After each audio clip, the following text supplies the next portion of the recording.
নমস্কার বন্ধুরা, আজ আমি বানিয়ে আপনাদেরকে দেখাবো গ্রাম বাংলার বিখ্যাত খুবই জনপ্রিয় চুষি পিঠা। আর এই চুষি পিঠাটা কিন্তু খুবই সুস্বাদু হয় খেতে, আর বানানো ভীষণই সোজা, কোনো রকম ঝামেলাই নেই। এত কম সময়ে হয়ে যায়। আপনারা যদি এই ভিডিওটা না দেখেন তাহলে কিন্তু বুঝতেই পারবেন না। আর আজকে আমার সাথে কিন্তু চলে এসেছে একজন পিঠাটা খাওয়ার জন্য। চলুন কিভাবে বানাই আজকের এই চুষি পিঠাটা আপনাদের সাথে আমি শেয়ার করি। আজকে আর বেশি কথা বলবো না, আসুন। পিঠা খাবি আজকে? এই তুই পিঠা খাবি?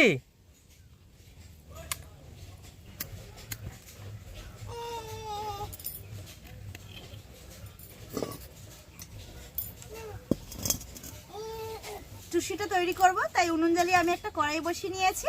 এবার আমি এই বাটি মেপে এক বাটি জল এই কড়াইয়ের মধ্যে দিয়ে দেবো। বাবু, তুমি জল দেওয়া দেখছো? গরম গরম। কড়াটা এখনো গরম হয়নি, উল্টে যাবে সোনা। ছোট বাচ্চা, বুঝতেই পারছেন কেন লেট হয়, এত দুষ্টু। এখন জলের মধ্যে দিয়ে দেবো অল্প একটু লবণ।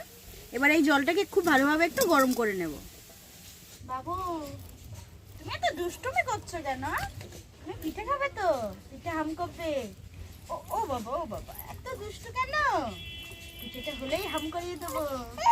আচ্ছা আচ্ছা আচ্ছা। জল গরম হয়ে আসছে। এবার আমি ওই একই বাটিরই এক বাটি চালের গুঁড়ি এই জলের মধ্যে আমি দিয়ে দেবো।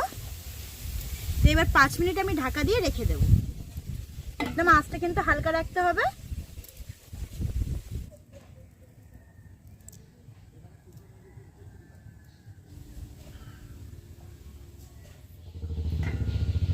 এই দেখুন, চালের গুঁড়িটা খুব সুন্দরভাবে সিদ্ধ হয়ে আসছে। তো এবার আমি একটু নেড়ে সবকিছু মিশিয়ে নেব।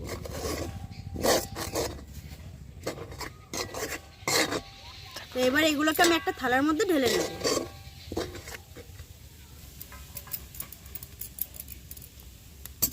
এবারে চালের গুঁড়িটাকে গরম অবস্থাতে খুব সুন্দরভাবে মেখে নিতে হবে।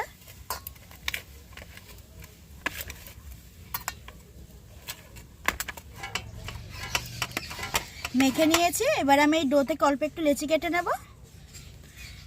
এবার এই লেচিটাকে দু হাতের সাহায্যে এইভাবে একটু গোল করে নিচ্ছি প্রথমে। আর এদিকে আমি একটু চালের গুঁড়ি নিয়ে নিয়েছি। এই লেচিটাকে এই গুঁড়ির মধ্যে আমি একটুখানি মাখিয়ে নেব। এবার এই লেচিটাকে হাতের তেলের মধ্যে দিয়ে এইভাবে একটু ঘুরিয়ে নেব।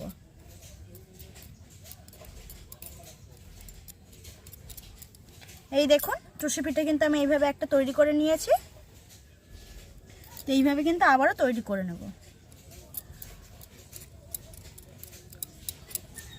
আসলে বন্ধুরা, চুষি পিঠা বানানো কিন্তু খুবই সহজ, শুধু এই সময়টা একটু টাইমটা লাগে। মানে এই যে চুষি পিঠাটা তৈরি করার সময় একটু সময়টা লেগে যায়, কিন্তু খেতে ভীষণই মজার হয়।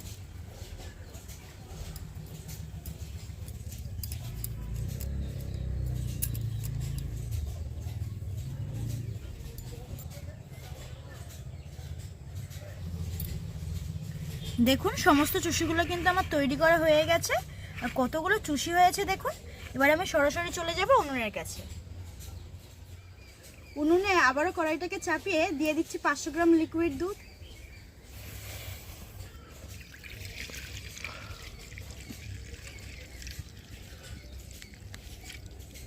এখন দিয়ে দেবো 2টো এলাচ, এতে করে ফ্লেভারটা খুব সুন্দর আসবে।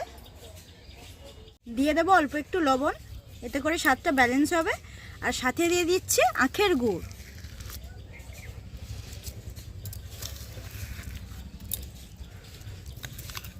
এবার এই আখের গুড়টাকে খুব ভালোভাবে একটু মিশিয়ে নিচ্ছি। দুধটাকে কিন্তু খুব ভালোভাবে একটু ফুটিয়ে নেব প্রথমে। আপনারা চাইলে কিন্তু এই চুষি পিঠাটা চিনি দিয়েও করতে পারেন, তবে এই আখের গুড়টা দেওয়ার কারণে কিন্তু কালারটা খুব সুন্দর আসবে। এই দেখুন, এখন থেকে কিন্তু দুধের কালারটা একদম চেঞ্জ হয়ে গেছে, ফুটলে আরও সুন্দর আসবে। তবে আপনারা এই চুষি পিঠাটা চিনি বা গুড় দিয়ে যেটা দিয়েই বানান না কেন, এই দুধটা কিন্তু এরকম অনবরত নেড়ে যেতে হবে, তা না হলে তলায় কিন্তু লেগে যাওয়ার সম্ভাবনাটা এখনই বেশি থাকে। দেখুন, দুধটা খুব ভালোভাবে ফুটে উঠেছে। এবার আমি চুষি পিঠাগুলো এই দুধের মধ্যে দিয়ে দেবো। এবার 5 মিনিট আমি ঢাকা দিয়ে রেখে দেবো। এতে করে চুষিটাও সিদ্ধ হয়ে আসবে আর দুধটা অনেকটা ঘনও হয়ে আসবে। আর বন্ধুরা, আপনারা হয়তো লক্ষ্য করেছেন যে এই দুধটা অনেকটা কেটে গেছে। মানে আমি ঠান্ডা অবস্থাতে তো আমি গুড় দিয়েছিলাম দুধে, তো তারপরে কালারটা একটু কম আসার পরে আমি একটুখানি 1 চামচ আবার দিয়েছিলাম, তবে দুধটা গরম হয়ে যাওয়ার পরে। আর আমরা কিন্তু সবাই জানি যে গরম দুধে গুড় দিলে কিন্তু দুধটা কেটে যায়, তাও ভাবছিলাম হয়তো কাটবে না, যেহেতু আগে আমি ঠান্ডা দুধে মিশিয়েছিলাম গুড়, তো সেই কারণে আমি দিয়ে দিয়েছিলাম, কিন্তু সত্যি সত্যি পুরো দুধটা কেটেই গেছে। তবে আপনারা সবসময় চেষ্টা করবেন যে ঠান্ডা দুধেই গুড়টাকে মেশানো, তাহলে একদম পারফেক্ট হবে। 5 মিনিট হয়ে গেছে, এবার আমি ঢাকনাটাকে খুলে নিলাম। আর দেখুন দুধটা কিন্তু অনেকটাই ঘন হয়ে এসছে, কালারটাও কিন্তু খুব সুন্দর এসছে। এবার আমি এই কড়াইটাকে নামিয়ে নেব। এই দেখুন সেই গ্রাম বাংলার ঐতিহ্যবাহী সুস্বাদু চুষি পিঠে একদম কিন্তু তৈরি হয়ে গেছে। দেখতে কতটা সুন্দর লাগছে, দেখেই কিন্তু জিভে জল চলে আসবে। আর এখন তো শীতের সন্ধ্যা, আর শীতের সন্ধ্যা মানে কিন্তু হালকা হালকা ঠান্ডা হাওয়া বইবে, আর সাথে এরকম গরম গরম সুস্বাদু চুষি পিঠে। আমার কিন্তু দেখেই জিভে জল চলে আসছে, আর নিজেকে সামলাতেও পারছি না আমি। তো আমি একটুখানি প্রথমে টেস্ট করি। তো এইরকম গরম গরম ধোয়া ওটা একদম চুষি পিঠে, জাস্ট হালকা একটু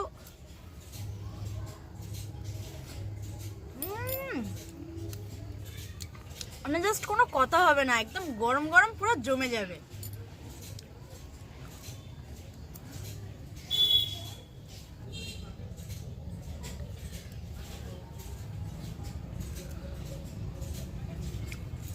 এর যে স্বাদ, মানে এই স্বাদের কোনো ভাগই হবে না। শুধু একটাই কষ্ট থেকে গেল মনের মধ্যে, মানে দুধটা ফেটে যাওয়ার কারণে কিন্তু দেখতে একটু অন্যরকম লাগছে, মানে হালকা জাস্ট একটু দানা দানা মনে হচ্ছে, তবে খেতে কিন্তু অসম্ভব সুন্দর হয়েছে। এই রেসিপিটা আপনাদের কেমন লাগলো অবশ্যই কিন্তু আমাকে জানাবেন। তবে আরও একবার আমি মনে করিয়ে দিই, গরম দুধে কিন্তু গুড়টা দেবেন না, ঠান্ডা দুধেই গুড়টা মিশিয়ে দেবেন, তাহলে কিন্তু একদম পারফেক্ট হবে। আমার মতো এই প্রবলেমটা আর আপনাদের ফেস করতে হবে না। আর এই রেসিপিটা আপনাদের কেমন লাগলো অবশ্যই কিন্তু আমাকে জানাবেন। আজকের মতো রেসিপিটা আমি এখানেই শেষ করছি, দেখা হচ্ছে পরে কোনো নতুন রেসিপি নিয়ে। আমি গরম গরম পিঠে খেতে থাকি, আপনারা তাড়াতাড়ি কিন্তু লাইক করে দিন। টাটা।